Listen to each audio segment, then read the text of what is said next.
Coach, any message you want this group to carry to the fans in advance of the spring game? Yeah, man, come out. Come see the Tigers. First of all, it's a chance. The Valley's open. You get a chance to come in the Valley, and it's the fans don't realize how much they help us. To just create environment for the player. Because it's just even with I don't know how many people were out there today. Was there about 800 maybe 500 people, maybe, I don't know. But just people creates a little different deal. And you come into this stadium, so the better we can do to create a game day environment for our team, just the better it is to coach and teach and for them to develop. And really, really hope we'll have a great – it's going to be a lot going on in Clemson, too. I think there's like a ton of stuff going on. So a great time to come. It's also Cat's birthday, March 27th. So that's Friday night. So anyway, should be a great day. So I encourage everybody to come out and get a peek at some of these guys. We're certainly not – you're not going to see the 49ers out there. We're not a finished product, but we got to practice and we got to get better. And the more of an environment we can create, the better we can develop our team. So I really hope everybody will come out and give us a great crowd. And it's a big recruiting day. It's a huge recruiting day. It's a huge day to get guys on campus. So hopefully everybody come out and it's just a chance to be in Clemson. Anytime you get a chance to be in Clemson, it's a good day. All right, welcome to Bleav in Clemson Football. I'm Will Vandervort. That's Alex Dodd. We appreciate you guys joining us for our spring edition of Clemson Football. Alex, it's been a while. It's been since December. A lot has happened since December. There's been a couple things I think that have happened. Yeah, new people, old people leaving or being told to leave. A lot of things. An ugly bowl game. Yeah. Most importantly, though, for everybody out there, Alex Dodd is a dad now. Congratulations, buddy. Thank you. We need to get the cigars on here and be smoking cigars. And if we would have had a planning meeting, maybe we could have just opened it up smoking cigars so everybody would be like, what happened? What's the big win? Yeah. It's a good point, man. That's a good point. That would have been pretty cool to have the cigars in our hands and smoking away as we do the podcast. I think some people out there would have enjoyed it. Probably more so our old colleague Rex Brown, probably the most. Yeah, he would definitely be a fan of that. He probably would send us a couple. Maybe that's a side sponsorship deal we could get. The cigar episode every month brought to you by Rex Brown. Sounds good. So hey, congrats, man. How's it like being a daddy now? You're about on a month now doing it. So how's that been like? Yeah, a month and a day. So far, so good. You kind of just roll with the punches, and babies cry, babies poop, babies eat. Babies need to eat. So yeah, figured it out, but it's been fun. That's awesome, man. Well, hey, you're gonna be a great dad. You already are, and you're gonna get better and better. I know as you try to figure this thing out as y'all go. But congratulations to you and Rachel. Obviously, you know how proud I am and happy for both of you. I am. But yeah, a lot of other stuff's changed too. Just for Clemson football standpoint, since the last time we got together, there's a new offensive coordinator, the name of Chad Morris. There's a new special teams. Well, I shouldn't say new. First time ever, a special teams coordinator at Clemson, in Rich Bisaccia.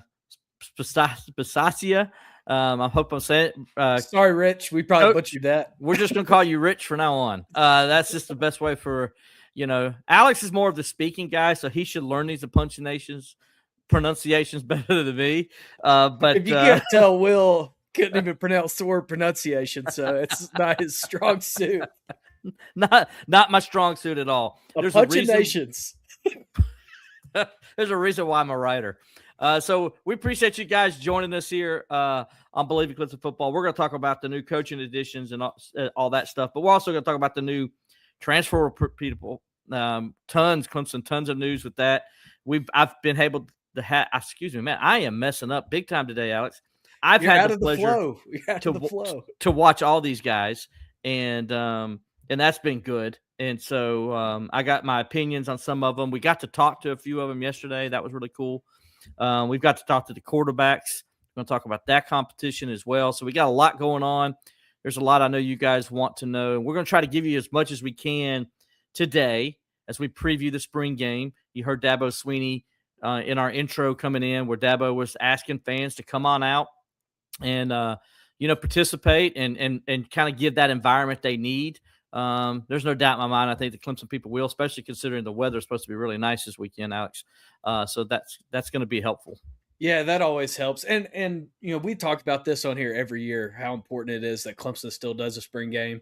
I know that a lot of people think it's not a big deal, or who wants to run plays where people can see it, and maybe you give people intel. Well, A, you're not running that many complex things in the spring game anyway, but B, it's an opportunity for fans that can't normally get to Death Valley to get out and watch a football game. It's expensive to go to a game, and you got to pay like on face value on some of these games, $200 now. So when you get a chance to go in there for free and get a glimpse of the Clemson game day experience, that's something that's important. It's important for a lot of people in the upstate. Absolutely, and there's a lot going on this weekend. So starting at noon on Saturday, there's a softball game, big one. Clemson plays Florida State. So maybe you go over, check out a couple innings over at McWhorter Stadium, make your way over to Death Valley, watch the spring game. And at 3:00 after the spring game's getting over, there's going to be a baseball game on, and a huge baseball game for the Clemson Tigers, as they are really struggling right now, and they could use all the support they can need. I don't know. They may come into that game 1-7, Alex, in the ACC play if they keep playing like they've been playing now. They're 1-5 right now, but so go over to the baseball stadium. It'd be game 3 of that series, so you want to go check that out. Obviously, the Clemson-Florida State softball game is a rematch of the ACC championship game last year that Clemson won. So go give the Lady Tigers some support. They've never beat Florida State during the regular season. Yep. So hopefully they'll do that on Friday, and then hopefully take care of business on Saturday and wrapping up the series on Saturday against the Seminoles. That'll be big if they can do that. So go over to McWhorter, check them out first, then go on football, watch the spring game, then go over to baseball and watch that. And I think maybe later on that night, if I'm not mistaken, I think there's a lacrosse match as well. It's like around 7:00 that night. Yeah, I think you're right. And, hopefully this coming weekend is a better weekend for Clemson athletics than this past weekend. Yeah. We need to go there. Just to call it what it is, it's got to be one of the bleakest weekends in Clemson athletics in a long time. It's just a tough weekend for the Tiger sports teams, except for gymnastics, who gets a big ACC championship win that nobody expected. A huge upset in that one, but can't get much worse than last weekend. So no, it can't be. It's going to be a good weekend on campus. And at the time, me and you got a text message from our friend Matt Freeman, and I was driving back from Tampa, so I didn't understand what he was meaning. But he's like, "Man, what a bad weekend for Clemson." Well, at that same time, Notre Dame beats Clemson in the second game of that series with the very controversial call. Interference, we thought was interference that nobody's seen, that nobody saw. Controversial nobody call that still nobody has saw. seen it. But the people that were there saw it, and they called it a controversial call. And anyway, that happens at the same time. The women's basketball team's getting robbed in Columbia. Imagine that, Clemson getting robbed in Columbia, but they weren't playing the Gamecocks. They were playing Southern Cal, and a different USC. A different USC. And I thought it was totally botched by the officials in that game, and just a bad way for Poppy and his team to lose. And and then of course the night before, Clemson, lost. And Alex, look what I got behind me. Yeah, Will, see your little March Madness sticker or something back there. Looks like you got more from the NCAA tournament than the Tigers did in men's or women's basketball this year. No, but in all seriousness though, I don't think Brad Brownell could have done a better job this season with this team. Honestly, I think this both is the coaches, best. Poppy too. Yeah, Poppy too. I think this is the best coaching job of Brownell's career. You lose a stud guard at the beginning of the season. You completely change your identity on offense and go on a run, and then you lose your leading scorer in the ACC tournament. Exactly. And you go out there and go toe-to-toe with the team that beat the 1 seed 2 days later. So, credit to the men's basketball team, and obviously to Coach Poppy. And, Clemson women's basketball has been in a dark place for a long time. And, it seems like there's finally some consistency. And, the most exciting thing for Clemson women's basketball fans is this wasn't supposed to be the year. The year was supposed to be next year. Yeah. So with everything they got coming in next year, the sky's the limit for that program. Well, and we appreciate you guys coming and we first of all appreciate those guys having such a great season and what they've done for their programs. I think both are in good position for the future. And it was a fun basketball season. I wish it was still going, but it is what it is. And now we turn our attention to spring sports and of course football. We always talk about football. That's why it's called Bleav in Clemson football here. So that's what we do, and we're going to talk a lot about that today. But before we do that, I want to give our sponsors a shout out. Obviously, our first one, FanDuel. We appreciate FanDuel allowing us to have this platform to be able to do our show on the Bleav Network, as well as I'd like to thank the Clemson Insider for the most complete coverage of Clemson athletics and recruiting. Go on over to the Clemson Insider today. And check it out. All the basketball stories we told you about, that's there. We got all the spring football stories going on. So we got baseball, even though I don't know if anybody's really excited about baseball right now, but we got that. Got softball. There are people that are excited about softball right now, and maybe the Tigers are going to go on a run there in softball too. So go on over to the Clemson Insider and check it out. We got tons of recruiting information. Going to be a big recruiting weekend. You heard Dabo talk about that. So you want to stay with JP and the Clemson Insider and get all the news you can get. So we appreciate Robert letting us use this platform as always on YouTube. You can find us there and on Facebook and on X. So we do appreciate all that. And then also want to shout out to, Hope is coming soon. That's the all new Smoke on the Water. They're supposed to open up this spring, Alex, and I know you're hoping maybe by the time you come back home, it'll be there where we can do a show from there. But right now, it's they're getting it ready to go. They're supposed to be opening soon. I do know this. I went to their website, Alex, earlier. They're taking reservations. Hey, come on. So that's a step. You're getting close to opening. So the all-new Smoke on the Water will be opening soon at its new location at 64 Beacon Drive. That's on Restaurant Row off of Pelham Road in Greenville, South Carolina. Smoke on the Water will be open, like I said, this spring. The all-new Smoke on the Water will feature the same famous smoked meats it had before: pulled pork, brisket, beer butt chicken, and prime rib. But a few new things will appear on the menu as well. They'll also have their signature barbecue sauces where they complement, not smother, any of their smoked meats. The all-new Smoke on the Water will have Greenville's best happy hour, and it will still feature live acoustic acts. So Smoke on the Water, owned by Mike Schuler, was a staple in downtown Greenville for 18 years before moving out. Now they're going to be on Pelham Road. So right now, the all new Smoke on the Water, is available for catering and has its food truck. For more information, call 864-232-9091. Again, that's 864-232-9091. The all new Smoke on the Water, 64 Beacon Drive, in Greenville, South Carolina. We appreciate those guys being with us. Yeah, and I would encourage people to go on the Smoke on the Water Facebook page. If you want to know what day they're opening, they're going to post it on there first, and you can see the pictures of everything that they've done out there at that location. They have a great patio space in the back where they're going to have some live music, and seems like they're going to get fired up just in time to take advantage of those summer nights in the upstate. Just in time, man. This is the time to open up if you're going to open up a restaurant. There's no doubt about it. And like I said, their acoustic stuff is second to none. So we're glad to have them still, Mike and the gang over there, still with us, and they will be throughout the course of the year. If you got any comments, guys, please leave us some comments. We'd love to hear from you.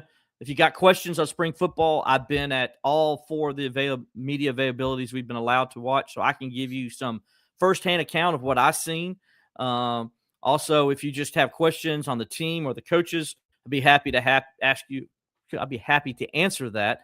You could tell I'm rusty right now, right, Alex? It's just like Will Vandervort just is not having his A game today. Hey, it's gonna happen, man. I know you got some water there in front of you. Take a sip. Let's get moving. Come on, wake up, Will. Let's get rolling, man. So let's start this thing, and we'll start it off with unless you were under a rock, which if you're a Clemson fan and you're watching this show, I don't think you were.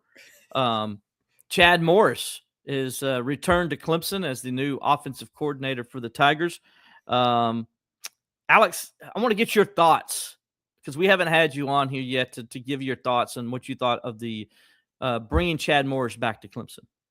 Yeah, in terms of just, kind of on the surface, my first thoughts when all of this was coming out were, my first thought was, really?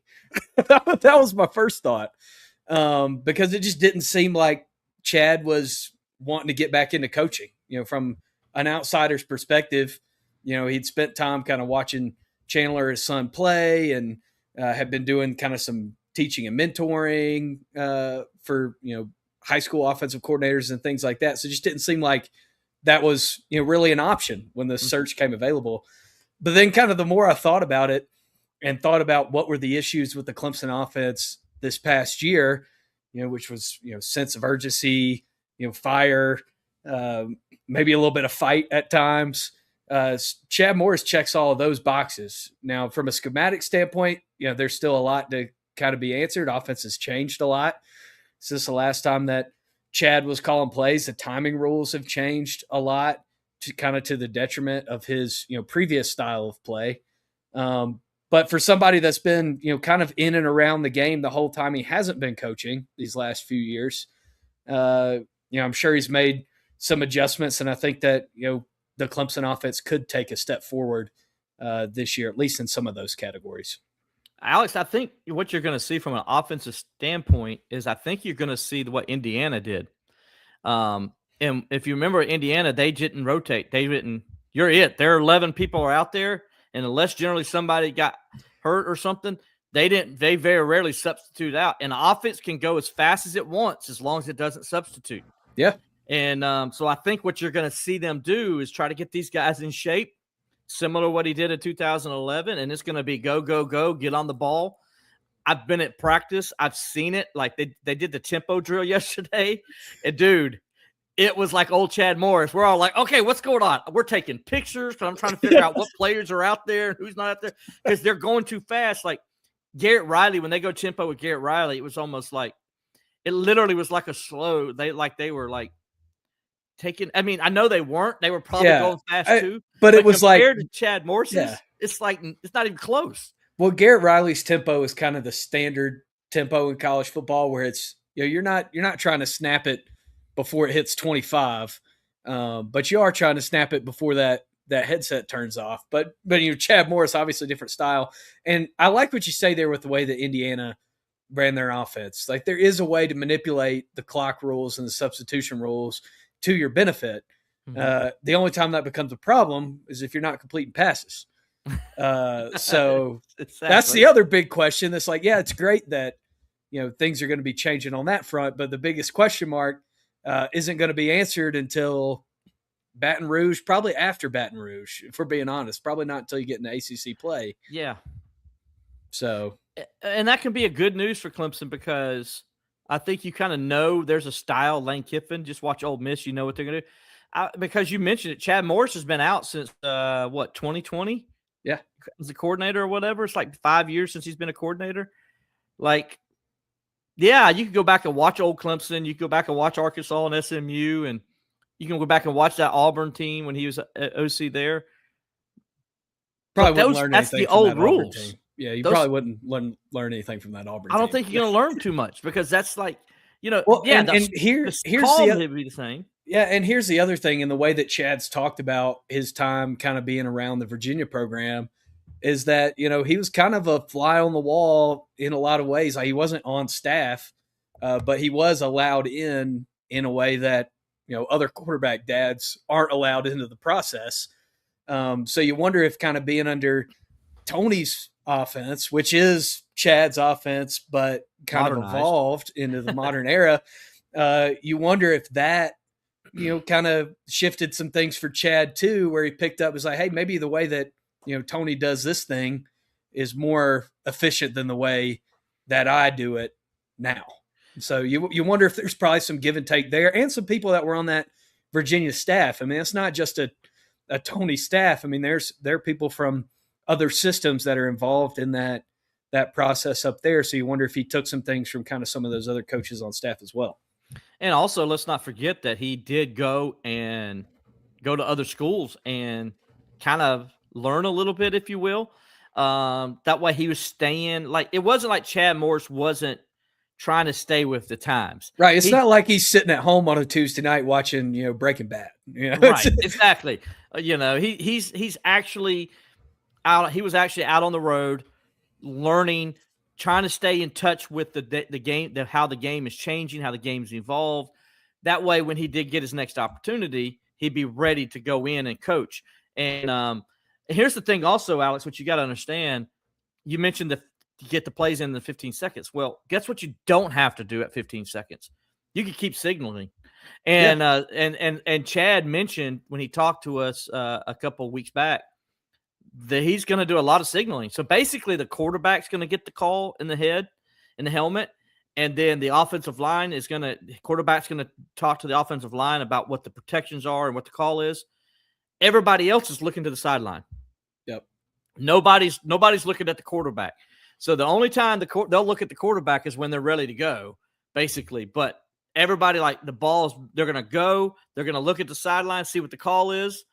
And then the quarterback's going to be ready. He's going to get the offensive line to call, and they're going to go.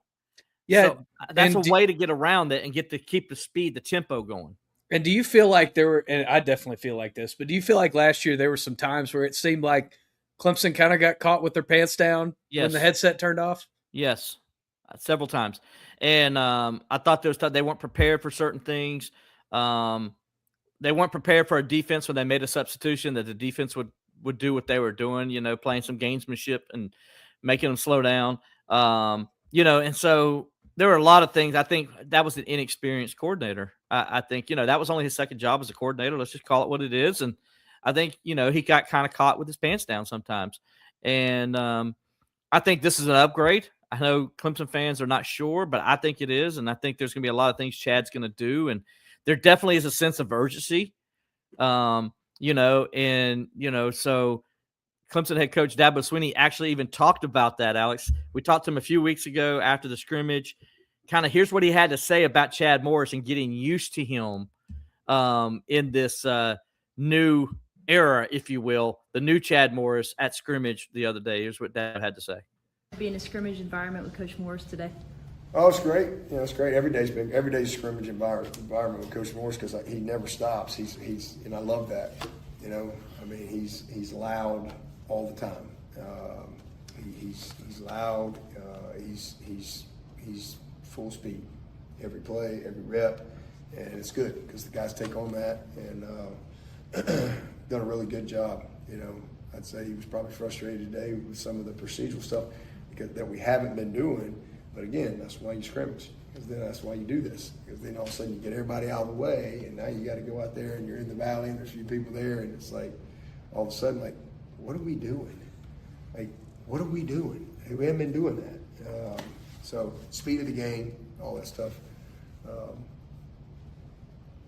He's been great. He's been awesome.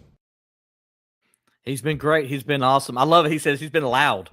He said that's one thing he likes about Coach Morris is he's loud. And he is. Even Coach Allen talked about it with us, that he says he's never been with an offensive coordinator that screams and yells as much as he does.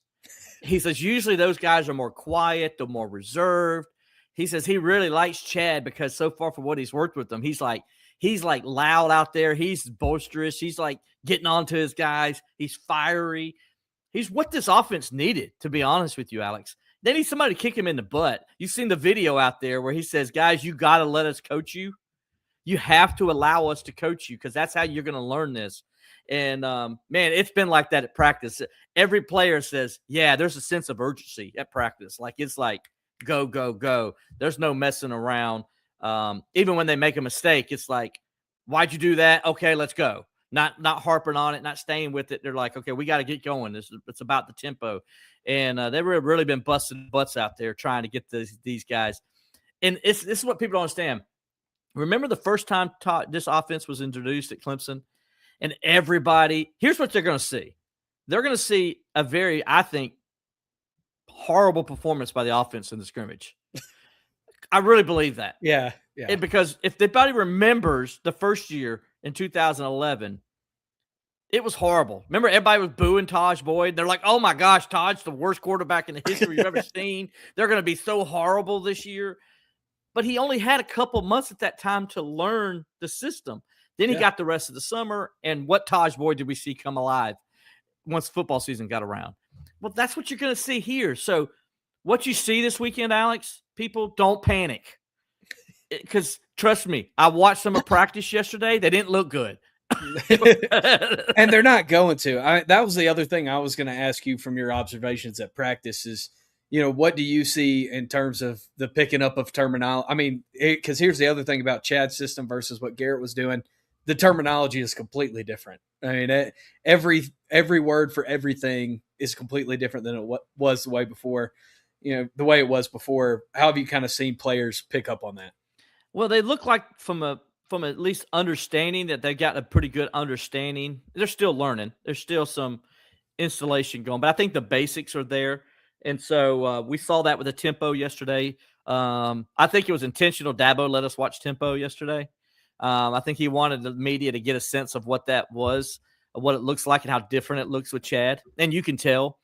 Yeah. And but there's still some things like, saw a couple bad throws from Vizina that could have been picked off. Saw Tate Reynolds, he looked like a couple times. He was trying to figure out where he needed to go with the ball. So they're still kind of trying to catch up.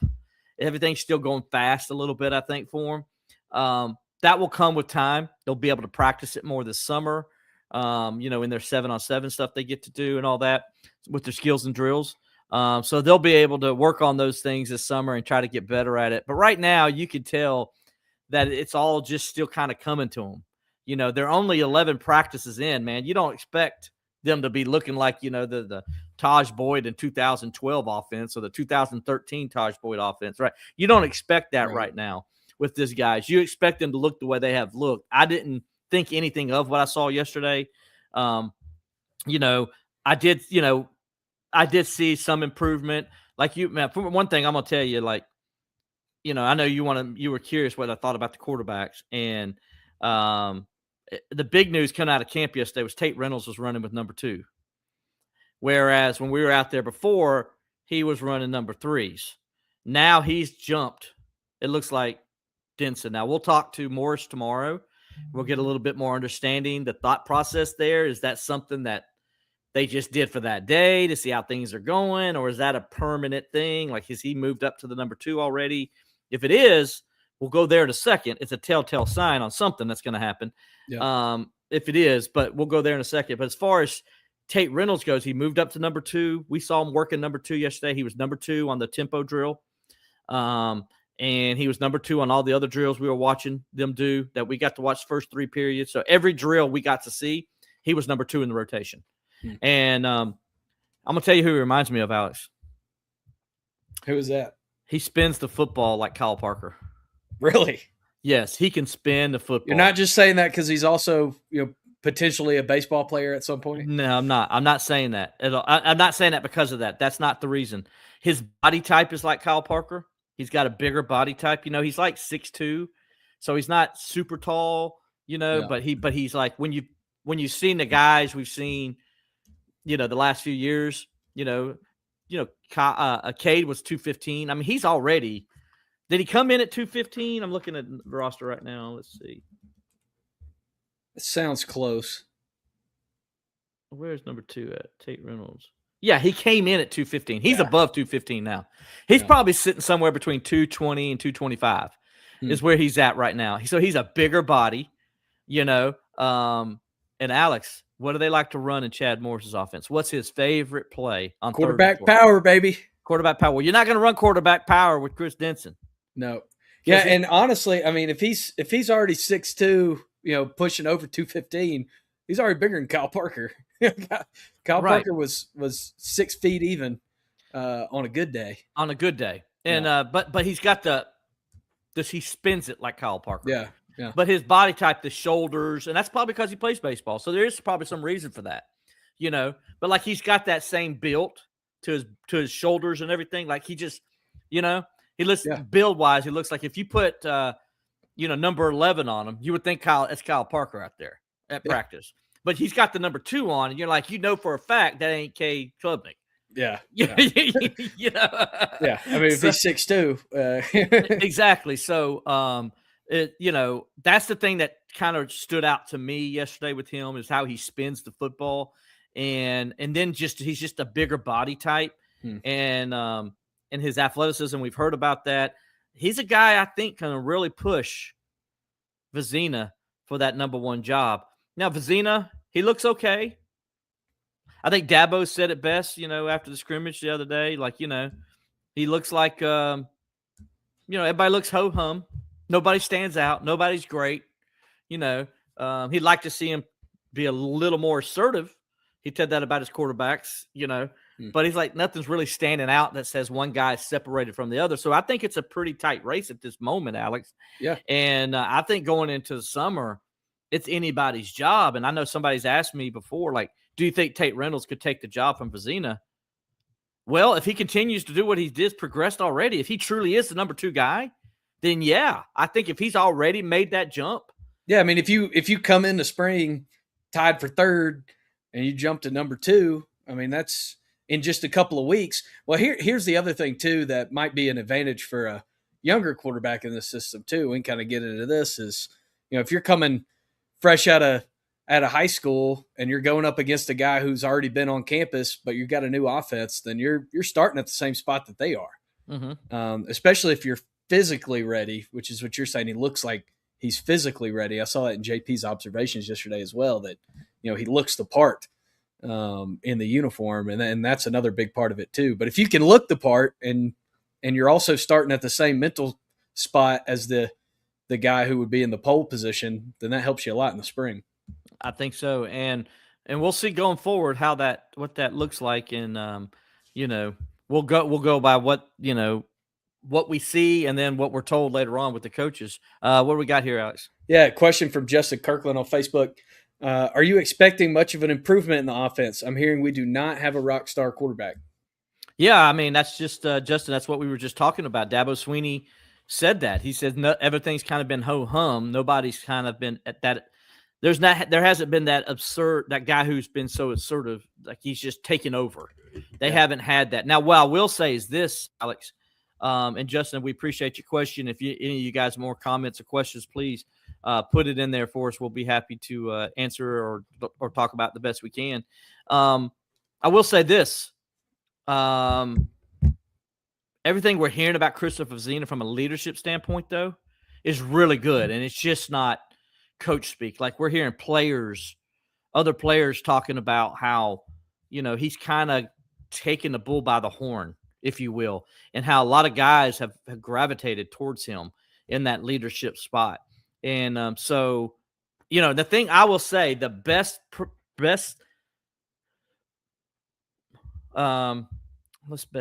the best answer to a question so far this spring came from Christopher Vizina. He was asked, David Hale asked him from ESPN, asked him, like, if he's hearing all the chatter out there that, the only reason he's still at Clemson because he isn't good enough to go play anywhere else. What does he think about that? And he said, he has heard that. He was very honest. He says he has heard that. But he says, you know what? That just motivates him. And he's like, the reason I'm at Clemson is because I love Clemson. I'm a Clemson guy. And he's like, and I love Coach Swinney. And Coach Swinney told me this was going to be it. He said, I knew like a possibility of me 3 years before I get my shot. I was okay with that. And, just a very refreshing answer. He didn't dance around it or anything, man. He was like, Alex, like, boom. Yeah, I know. I heard that. And I'm ready to kind of show the people they're wrong, is what he said, and he says, I'm a Clemson guy. That's the only reason I stayed here, because I'm loyal to Clemson. So as a Clemson grad, Alex, you have to love hearing that. No, that's great to hear. I mean, even if you're just a fan of the team and you're not a Clemson grad, somebody that is willing to stick around your program because they love it as much as you do, that's impressive. That's also what you want to hear from a competitor. I'm good enough. I think I'm good enough to get the job here, and I think I'm good enough to go somewhere else. That's what he's saying without saying. Right. He's saying I could have went somewhere else, but I wanted to stay here. And let's call it what it is, man. If you started a game in the ACC, and especially the way that he played in that second half against SMU, there's no doubt in my mind that somebody was giving him a call, asking him if he wanted to come play for him. So I think that's kind of silly that people would say that he's not good enough to play anywhere else. I mean, there's a hell of a lot of football programs that need a quarterback every year. I They'd mean, take a Christopher Zena in a heartbeat. yeah, I mean, Miami took a broken Carson Beck and made it to the national championship last year. Exactly. So to say there's not somebody that wanted to give him a call and give him a shot, that's kind of silly. Absolutely it is. So, and then as far as, Tate Reynolds, like I said, he's moved into the number 2 spot. And then Chris Denson's number 3, followed by Pierman, and then followed by Bradley after that. Alex, I thought it was weird they had 5 quarterbacks on the roster. I know a lot of people are like, oh, I'm surprised nobody transferred. I think the reason they didn't transfer is because I think they were trying to figure out where they were in the pecking order. Yeah. I mean, there's a new system coming in. Everything's getting shaken up. Mm-hmm. Why would you take yourself out of the race, before spring practice starts if you think you've got a legitimate shot at the job? Exactly. And with that said, though, if Tate Reynolds has passed Chris Denson on the depth chart, if that is solidified, then at the end of the spring, you got to wonder what Denson's going to be doing. I have to imagine he's probably going to be leaving the team, right? I mean, when I look at a guy like Denson, it's like there's no reason in the world that guy couldn't have the starting job at, every group of 5 program, almost every group of 5 program in the country. Like you couldn't see that guy starting at Coastal Carolina or, an App State or something like that. Just with his skill set. I mean, especially as many chaos offenses as there are in the group of 5, well, I guess group of 6 now. You'd think that he has a path to start somewhere else if he doesn't think he has the job here. Right. Or the has question a shot is, like, when job does here. the transfer portal window open again? Because there's not going to be a spring. Is there a transfer portal window? Does that matter? Does it necessarily matter? Yeah. Because he could still say I'm transferring out and just wait till the portal window opens. So I don't know. What does he want to do? Does Clemson have a special package for him where they'll do some different things with him because he is fast and they can do some things? One thing I did like seeing yesterday is during the tempo drill, guess who lined up in the slot? Who was that? Chris Johnson. Ah, yeah. I like that. Yeah. So I like that, putting him in the slot, doing some different things with him. I think they're going to do a lot with him. I mean, he's kind of like a Swiss Army knife, Yeah, so he is. And I think they can use him like the way Miami uses their guy down there. Malachi Tony, exactly. Yeah.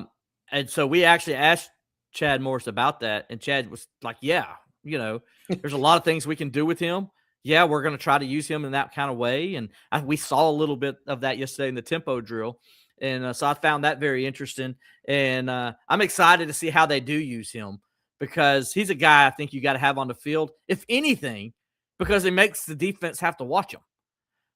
You use him as a decoy if you can, That's just the guy. That's what Miami does with Tony. Like, that's why they're so good. They're able to do other things because when Tony's on the field, the defense is like, where's 10? We got to bait for 10. We got our eyes on 10. So, I mean, and he doesn't have to be Malachi Tony to make a difference on this. No, offense. and we're not saying he's going to be Malachi Tony. In my opinion, last year, I know Fernando Mendoza won the Heisman, but the best player in college football was Malachi Tony. Yeah, he affected a game like nobody else. He was the best single player in college football last year. But if you can get just some semblance of that, where you can move a guy into a bunch of different looks and you can get him in matchups with linebackers and you can get him coming out of the backfield, that's a guy who can make a whole heck of a lot of difference for you.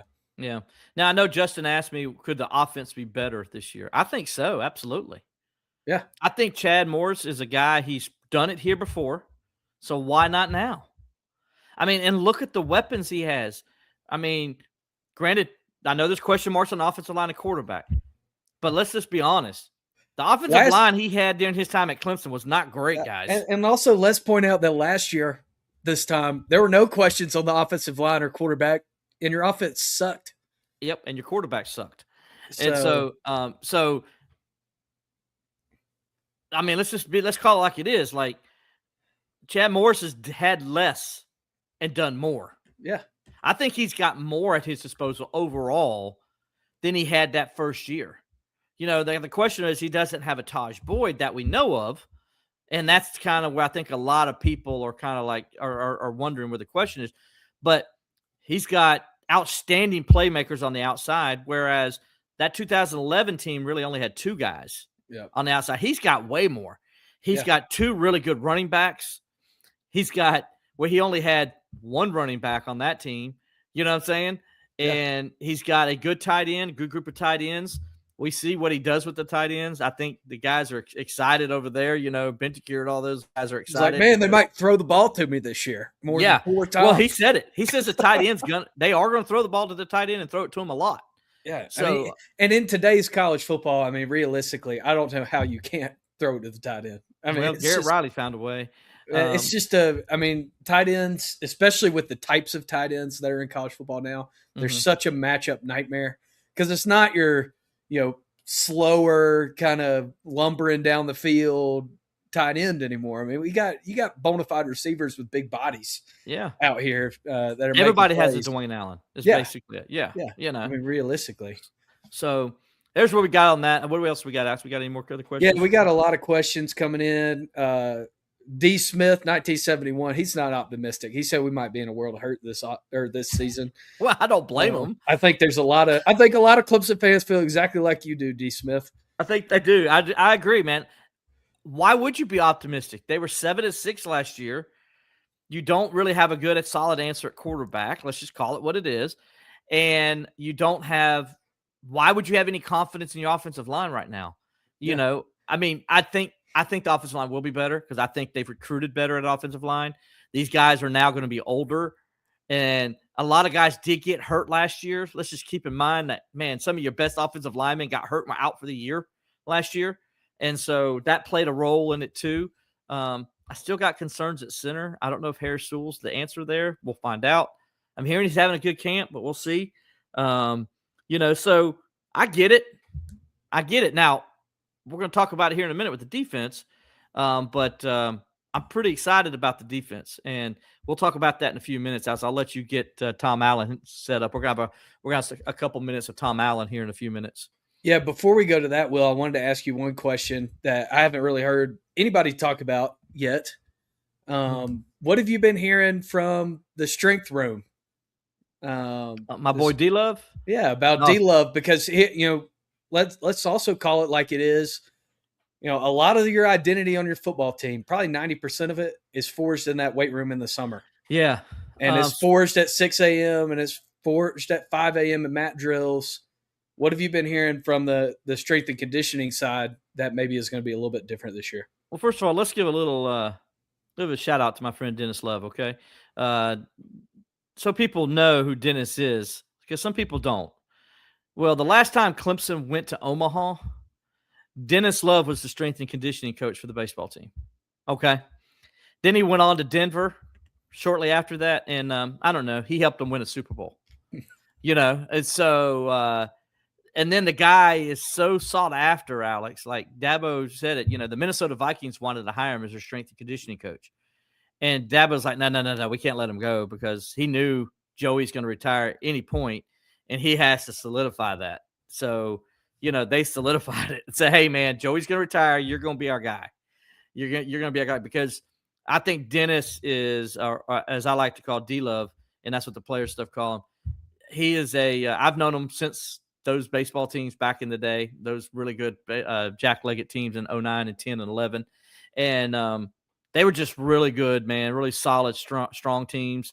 And he also helped with football, as well. And, I think if you talk to guys like Ricky Sapp and those guys, they'll tell you about him. And then if you talk to any guy in the NFL that had him, they'll talk about how well he is as a coach, and so what he brings. And we're already hearing from players like, what he's doing, and, how he's kind of, doing his own thing. He's bringing in his own system, and they're liking it. They're liking what he's doing, and it seems like they're having a lot of fun in the weight room. But at the same time, he's busting their butts, making them work. And, so yeah, we'll see how it goes. I think it was a good hire. I'm happy for D-Love and that he got that job. And I think that's just going to make, I think by the time it's all said and done, you're going to start to see a difference when it comes to strength. Not that Joey Batson didn't do a good job, because let's be honest, Alex, Joey Batson was a strength and conditioning coach of those national championship teams. Yep. He was a strength and conditioning coach of those teams that went 6 straight years to the college football playoff. And where'd he go to high school, Will? Where did he went to TR, Alex? Travelers Dress Devil Dog, Joey Batson. So We are TR. Yeah, and he went to Newberry College. Give a shout out to Newberry College as well. And Coach Etchews, who's his roommate and best friend, give him a shout out as well. But Joey did a great job at Clemson, and Joey is one of the legends at Clemson. He deserves the respect for what he did. You know, Clemson does not win those national championships without Joey Batson. I'm sorry. I know some fans don't understand that, but trust me, that's the truth. Yeah, and this is why I'm asking too about D-Love is, you know, the foundation of your program. As much as people want to say that it's built by the head coach, that's part of it, but it's built in that weight room. The identity of your team is built in the spring, in the summer, in the winter in that weight room. And if that piece is off, then I mean, you can kind of wash it down the rest of the way. It's hard to turn the ship back if things aren't going well there. Exactly. And so far, so good. And the proof's in the pudding. We'll have to wait to see still when the season starts. But we're hearing a lot of good things from the coaches, a lot of good things from the players. They really like them. And I think that's when he came in a few years ago, that was good that he already established that rapport with the players and stuff like that. And so that's going to I think that's helped. And but anybody that worked with him back in the day when he was at Clemson the first time, they'll tell you about him. They'll tell you about Dennis Love. And you just go ask him. They'll tell you about what kind of guy he is and how hard he makes these guys work. And so shout out to D-Love, man. One of the best guys on the staff. I'm going to tell you, honestly, one of the best guys on the staff they got. Awesome. Well, let's shift over to the other side of the football. Here's Tom Allen talk about the progress of his defense this spring. It's getting closer. I'm not going to say that it's exactly where I want it to be, but it's getting closer. And that's all, it's just about just step-by-step building it. There's no question if I'm handcuffed, but at the same time, you got to adapt to what you guys can do and be able to, help be successful, So we try to even just do some things, different in some areas to be able to maximize what our guys do best. But I also think just get some guys in that back. Because the back end is, my dad taught me this a long time ago when I was a young coach. He's just like, hey, that's the wrong position, man. If you miss that back there, it's, immediate points. And he's obviously, understood why he said you got to have a great defensive back coach when I became a young head coach. And fully understand that, over time, but I just think that, we're doing some things that I think will help us a lot, big picture wise, and so getting the right guys and getting the guys better that were already here, just seeing like the growth of Ronan to me has been such a huge, and I expected it, and when I challenged him in this off season before we got going here, it was just about that very thing because I saw it in flashes. I just felt like we just needed to get more reps at the position, so he's just playing at a really higher level of knowledge and ability to finish, and the effort, the toughness, and the speed that was always there. It's just a matter of getting his eyes right and being disciplined and being able to learn how to play the position. But I think that's you take that and multiply, and you get a lot of other guys around him too that have a chance to elevate. And I think Corey's got a chance to elevate his game. Coming in year 2 in the system as well, and then all the other guys on the back end, and then the new guys with Corey and Jerome have been awesome. Been great additions for a lot of reasons, not just as really good players, but as their practice mindset, the way that they just approach everything. They're so coachable, man. They're just so hungry, they're so appreciative. They're just so, man.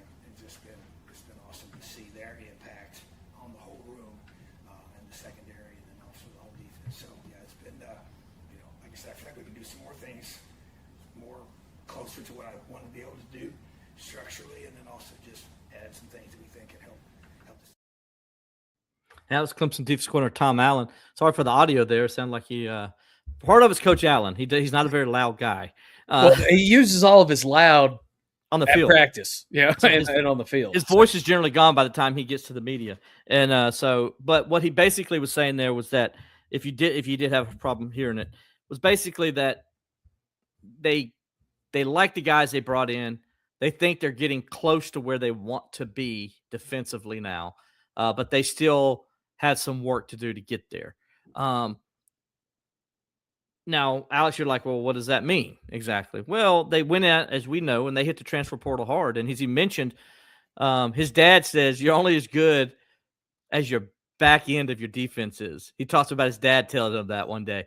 And he's like, it took him a while to learn that. And I think if anything, Clemson fans noticed last year, yeah, that's accurate, because they were not very good defensively on the back end last year. So they feel like they're better. Now they went out and they've gotten a couple guys in, obviously Jerome Carter. They got also Corey Myrick. Both those two guys have come in and I think solidified the safety position. We talked to both of them yesterday, Alex, after practice. And first of all, two great interviews. If you get a chance, go over to the YouTube page of ClemsonInsider.com and check out those two interviews.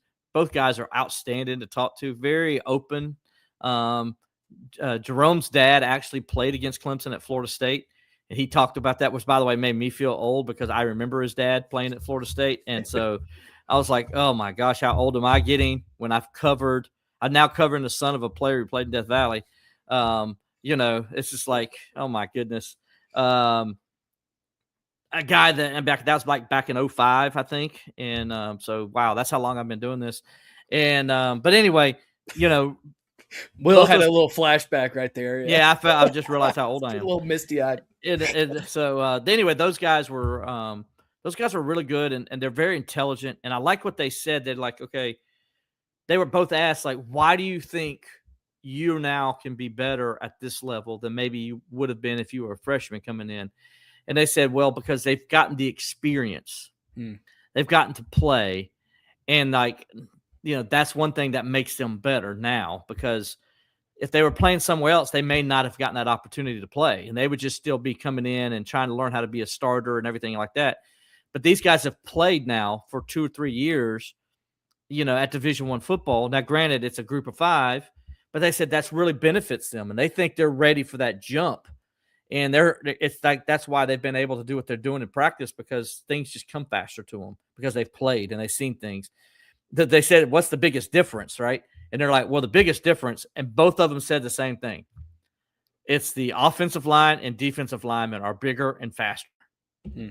Like that really kind of like, whoa, that was an eye opener to them. The difference between Group of 5 and Power 5, And so interesting comments from both of them, Alex. I think they've already made the safety position better. It was an upgrade already from what they had.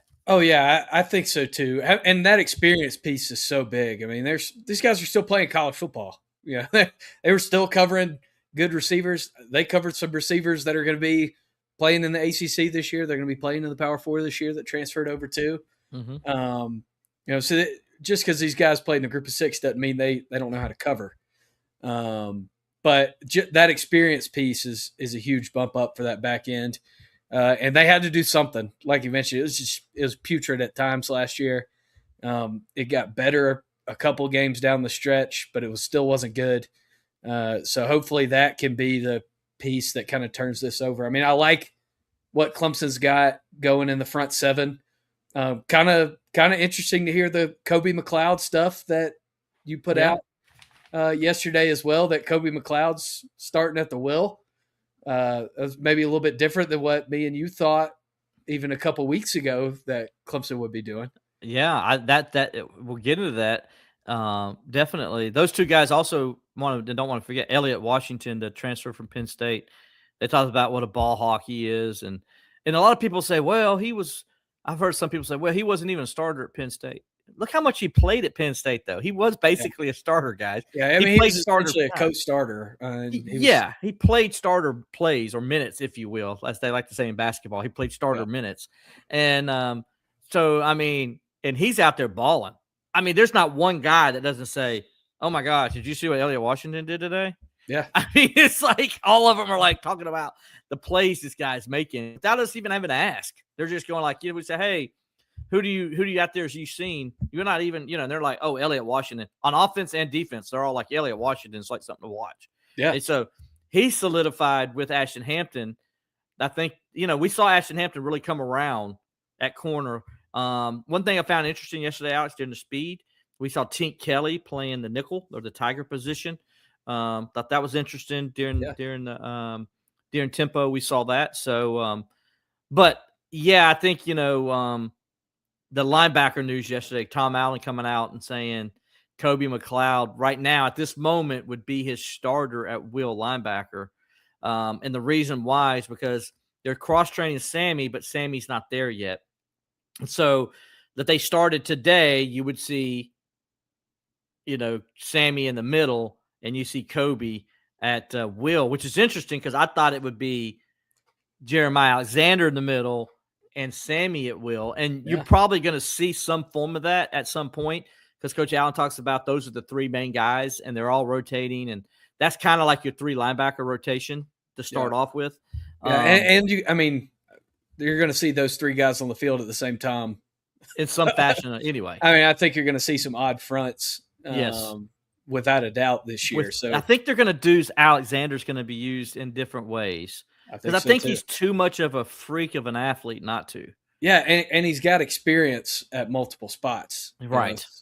He knows how to play up front. I think if there's a guy to fall into that Carter spot that they used back in the day where Carter would sometimes line up as that tiger, but then he'd also line up at middle, and then he'd also line up, at the will. And I think that's where they want Jeremiah to go. Yep. I think they can use Sammy that way, but Sammy's not as big as Jeremiah. Right. Jeremiah can basically be like a defensive end. Yeah, that's what I'm saying. You can put Jeremiah Alexander as a second edge. Yeah. On the side with Jaheim or on the side with Help. So that'd be tough to guard up front. Yeah, that's going to be hard. It's going to good luck matching up with that. Exactly, you're going to have to make decisions at that, which is what you want him to do, and that lets a guy like Jaheim Lawson get loose and do his thing. Yeah, so I think they're going to have a lot more ways, kind of just with the versatility of this front seven, to cause some tension on the O line, and like you said, make guys make decisions that can be helpful for them. And if you can cover on the back end, it gives you the flexibility to do that. Exactly. If you can't cover on the back end, doesn't matter what you do up front. And that's what Tom Allen's saying his dad told him. You're only as good as the back end of your defense. If you can't cover on the back end, you can throw eye candy up front, but somebody's going to take 3 steps and burn you. Yep, exactly, which is what happened last year. Yeah. Duke game. Marcus Strong was great yesterday. We got to interview him for the first time, the former Oklahoma player. And he talked about Brent Venables, his relationship with Dabo Swinney. You can check that article out later on the Clemson Insider. I wrote that article. And it's like, he says, Coach Venables has the same Daboisms as Dabo has. He says, so when he got to Clemson and heard Dabo talk, he's like, hold on a second. I've heard that. Where have I heard that before? And he's like, hold on a second.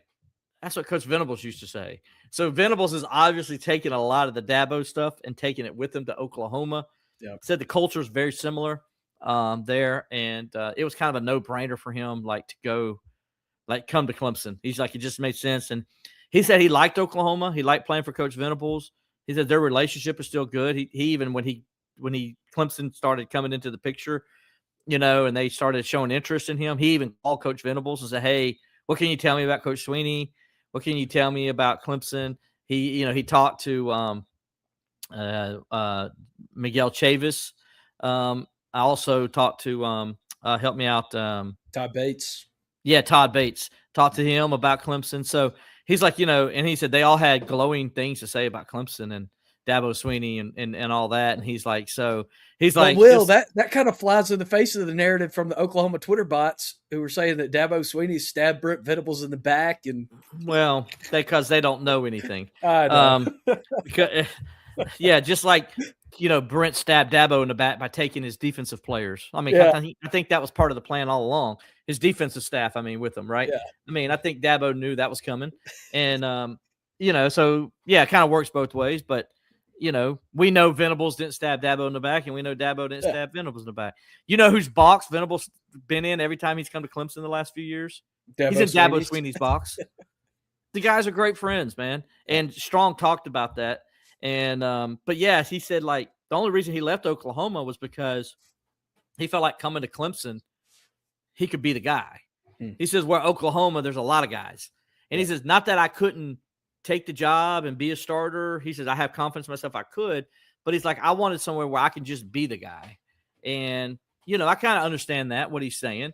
Yeah. He wasn't sure he's going to be the starter at Oklahoma, and he wanted to go to a place where he could be the starter. Yeah. And Clemson, let's call it what it is. Clemson wants somebody to be the guy up there right now. They do. And he seemed like he's come in from what we've heard, and he's having a great camp as well. And he loves it. He says he loves Clemson, and he says, man, this is like, he's like, I couldn't have picked a better place to come to. And he says it's actually been easy because it is like being at Oklahoma. So he's like, far as learning everything and the way the people are, he says it's very similar. And he said, so my favorite part of his story was he said that I asked him, I said, well, Miguel Chavis played for Dabo. So what did he tell you about playing for Dabo as opposed to just coaching for him and all that? And he says, oh yeah, he says he's going to be demanding. He's going to challenge you. He said, but more importantly, if you do everything he asks you to do, he's going to make you a better man. And he's like, he said, then second of all, he said, Miguel says, also, he says, I already love you. This is Miguel telling him this. He says, but now you have officially become a Clemson brother, which means I love you even more.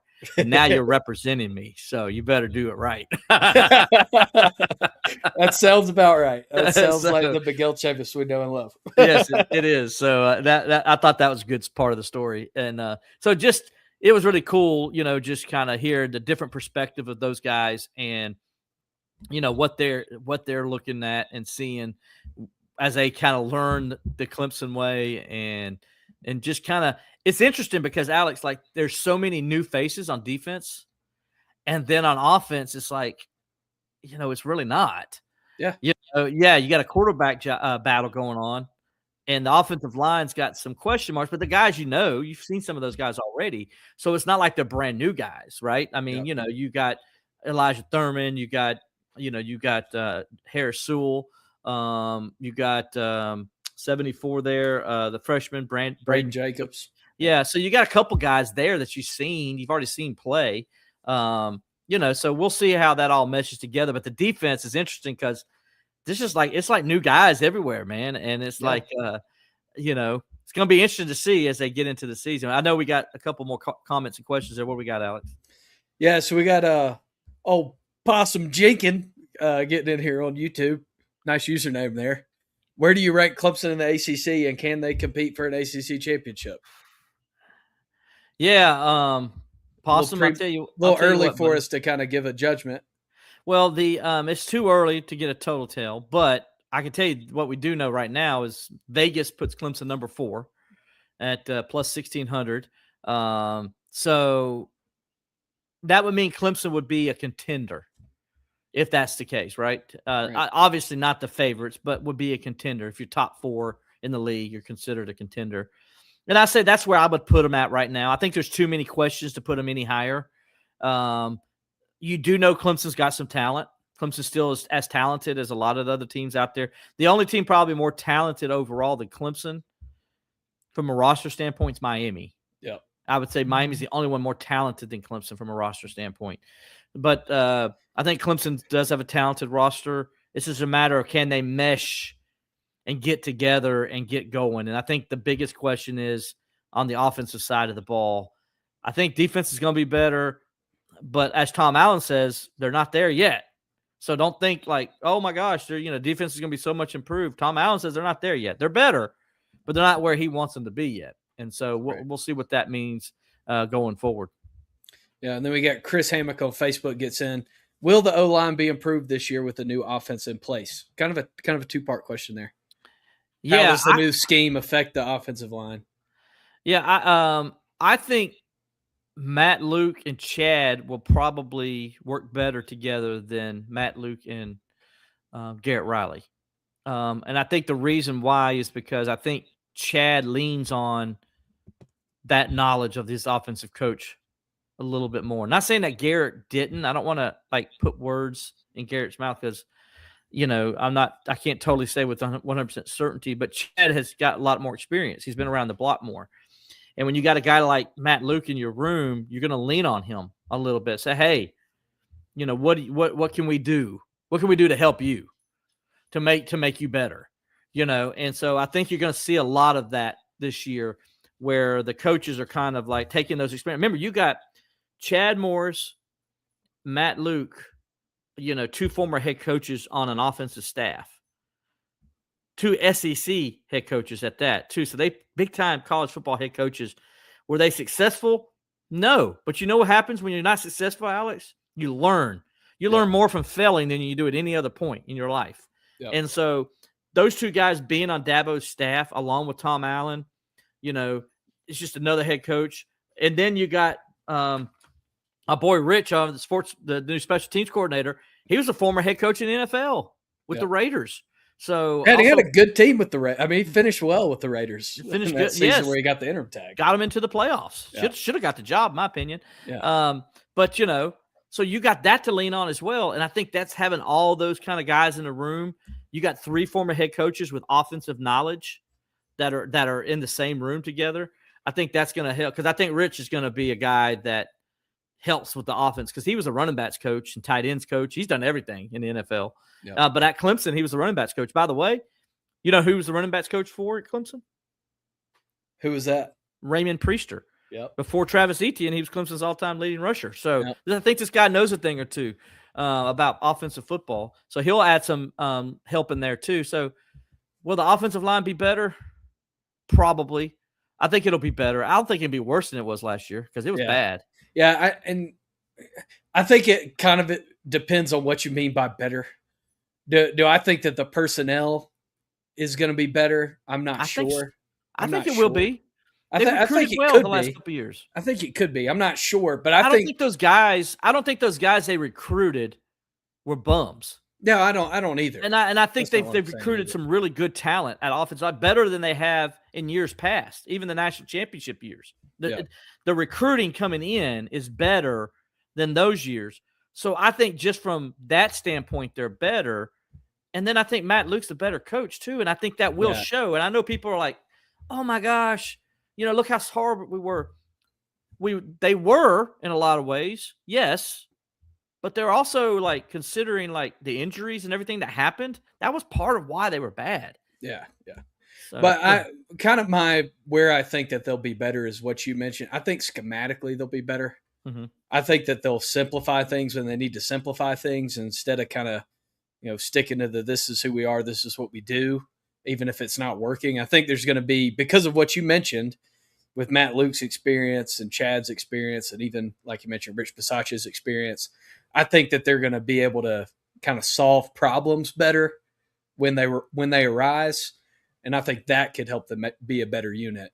Where maybe you're not saying at left guard you're better than you were at left guard last year. That might not be the case, but I think as a whole you can be better schematically, and you can simplify things when you need to. I think they're going to be less willing to kind of let that be the hill they die on this year than they were last year. All right, what else we got? Jeb gets in with special teams question. Speaking of special teams, how does the return game look along with our punter? Okay, so good questions. It's still too early to tell on that stuff, because we only get to see a little bit of it right at the start of practice. I could tell you that I did notice, I thought it was interesting, TJ Moore was returning punts yesterday.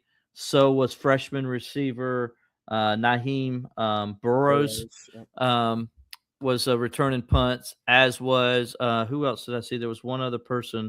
Gordon Sellers. Yeah, Sellers was returning punts as well. It was Sellers more than Burrows is how it was going. So we didn't get to see kickoff this time. Last time we got to see some different kickoff drills, which are interesting. It's really the first time we kind of got to see some of that stuff. And so I did like, though, the first day Rich was coaching after he got hired.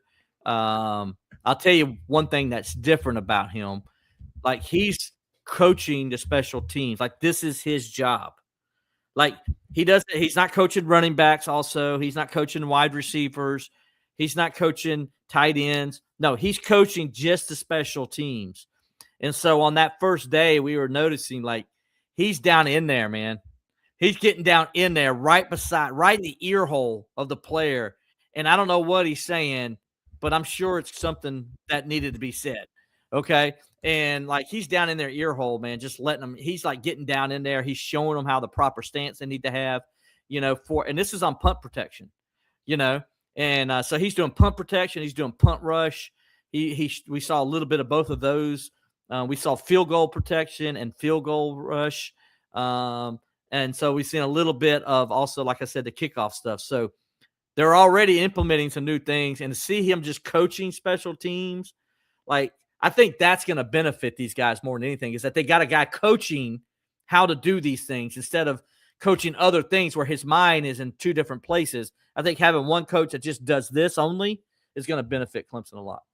Yeah, I mean, because you hear all the talk about how it's the third side of the ball, but I don't know that it's necessarily been treated that way from a personnel standpoint up to this point with Clemson. This seems like a kind of a different approach to special teams that kind of gives it a little bit more weight. Just to have a dedicated coach instead of a kind of everybody pitching in to get it done. There's a dedicated strategy on that side now. Yeah, 2017 is the last time you had a punt return for a touchdown. That was Ray McLeod against NC State. And then 2011, Sammy Watkins had a kickoff return for a touchdown against Maryland, and that comeback win. That's the last time they had a kickoff return for a touchdown. Okay, so we're talking almost a full decade without a punt return for a touchdown. And we're talking almost a decade and a half without a kickoff return for a touchdown.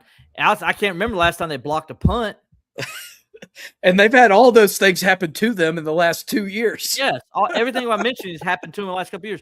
I can't remember the last time they blocked a punt or blocked a field goal and scooped it up and ran it back for a touchdown. Can you remember any of that? I can't think of any of that. I can think of like 5 examples where it happened the other way. Yes. I mean, I can. I mean, let's call it what it is. I mean, special teams botch cost Clemson the national championship against Alabama, or they would have won 3 out of 4 years, including back-to-back years. And they might have made it to a national championship if their special teams was better when they lost the Sugar Bowl to Alabama in 2017. Might have. Yeah, good They point. probably would have, because special teams is what lost in that game too, because they couldn't flip the field. That's right. That's correct. And Alabama had a big return. That's right. That changed field position in that game also in the second half. No, you're right. Yeah, so I think special teams is going to be much, much better because now they have a concentration on it. Go ahead. Yeah. That's kind of the gamut of it here. Okay. Kind of as we close, Will, I want to ask you, what do you want to see in the orange and white game this weekend? Okay, first thing I'm going to go is what I don't want to hear from the fans. Okay. It's not going to be pretty, guys. I don't expect the offense to be pretty. I expect the defense to dominate, and that's what you want to have happen. Because if the Clemson offense comes out there and is just, schooling the defense, then you got problems, okay? Major problems. And I don't want to hear you complaining about the quarterback situation, or I want you to pay attention to individual things. This is what I always look at. In the spring games, I don't look at, like, the offense had this many yards and the defense gave up this many, and I don't look at that. I look at individual things. Yep. So I want to watch the quarterbacks individually, like the command of the offense, their throws, like how accurate were their throws? What was the spin look like on their throws? Are they spinning it like they should as quarterbacks? Are they lame ducks being thrown up in the air? Running back, I want to see how the running back hits the hole. Do they hit the hole with authority? And so I'm looking at that. On the offensive line, I want to see if guys are holding their blocks. I want to see if guys are doing what they're supposed to do. Or, so those are the things you look at in a spring game. You don't look at the whole offense because it only takes one guy to screw up and the whole thing's just, and then you're like all complaining. Well, he's probably screwing up because, guys, he's only had 11 practices at this point. Yep. It's hard.